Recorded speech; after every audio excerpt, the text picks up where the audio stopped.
我觉得如果我朋友已经确定是被劈腿，我毫不犹豫马上冲过去跟他讲，而且我根本不会选时间，也不会选说哦，我应该要在他什么心情好的时候讲，我一定会直接讲。为什么呢？因为他现在已经溺水，然后我们还不救他，他就会直接死掉。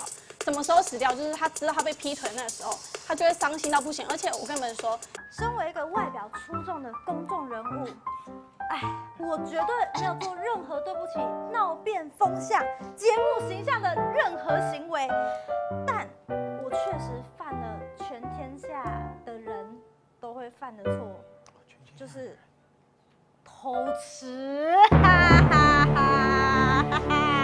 鸡腿呀！今天的主题就是偷吃，该不该告诉另外一半？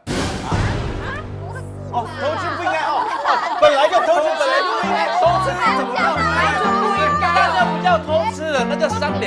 对不起，对嘛？好问题的。今天主题是偷吃要不要带上另外一半？啊！你在这里哦。一直把那个让上包这样一直踩一踩，我说你干嘛？我在踩纸啊。我想问哈，你们都认为要跟别人讲，可是到底干你屁事？你的目的只是想要展现说，哦，我知道这件事情，我告诉你了，然后你自己去处理吧。你是想要稳固你们的友谊，展现说你好像很厉害一样，还是你真的要解决问题？不要说是女生，有些男生就是会买车给女朋友，就是送她，他存钱买给她。但如果女朋友一直劈腿，他钱就一直流过去。我们干嘛不赶快跟他讲？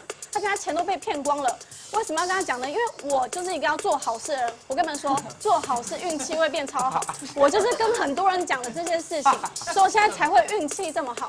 所以一定要讲。如果你看到了不讲，就代表你是一个见死不救的人。我跟你说，不讲的人通常都是非常自私的人。他如果就是要讲，他就跟你讲了。你有没有想过，你们自以为是这样子的正义感，或者是为他好，其实反而会造成朋友更大的困扰？我不认为，因为我通常如果跟他讲以后，他会马上处理这件事情。觉得如果我朋友已经确定是被劈腿，我毫不犹豫马上冲过去跟他讲，而且我根本不会选时间，也不会选说哦，我应该要在他什么心情好的时候讲，我一定会直接讲。为什么呢？因为他现在已经溺水，然后我们还不救他，他就会直接死掉。什么时候死掉？就是他知道他被劈腿那个时候。你有话想说却苦无发声的管道吗？你对事情有不同的见解，却无人倾诉吗？年轻学子们站出来，说出你们的想法，让我们听听年轻人的心声。闹变风向，强力征求学生辨识，只要你敢说，我们就敢要。赶紧拍摄影片，然后发送到我们以下的信箱，就会有专人跟你联系。还有，别忘了订阅我们闹变风向的 YT 频道，按赞，开启小铃铛，就不会错过我们精彩的辩论哦。各位朋友，闹变风向，敢嘴就来辩。